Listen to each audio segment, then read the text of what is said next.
la langue arabe, tant les cours d'arabe dans les mosquées sont devenus pour les islamistes le meilleur moyen d'attirer des jeunes dans leurs mosquées et écoles. Bien sûr, et bien écoles. sûr, bien sûr.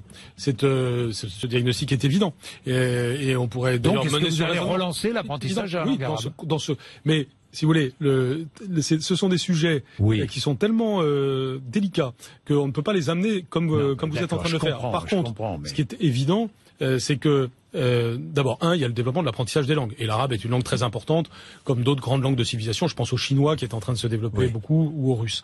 Donc oui, bien sûr, il faut développer ces langues. L'arabe, le chinois, le russe, ce sont très importants. Il faut donner du prestige à ces langues. Et c'est particulièrement vrai pour l'arabe, qui est une très grande langue littéraire et qui doit être appris pas seulement par les personnes qui sont d'origine maghrébine ou d'origine de pays de langue arabe. Et donc, c'est toute cette stratégie qualitative vis-à-vis de la langue arabe que nous allons mener.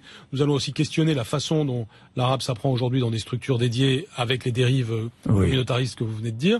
Et donc, c'est cette vision d'ensemble que nous allons avoir. L'apprentissage de l'anglais, ça peut être l'apprentissage de l'arabe en CP. Ah ben bien sûr, toutes les langues. Il n'y a pas d'exclusif langue. Il est sûr que c'est l'anglais. Aujourd'hui, l'anglais, c'est 80 à 90% de ce qui s'enseigne à l'école primaire. Mais vous avez par exemple l'allemand dans le Grand Est. Vous pouvez bien entendu avoir d'autres langues, l'espagnol, l'italien, l'arabe, le russe, le japonais, le chinois, l'italien.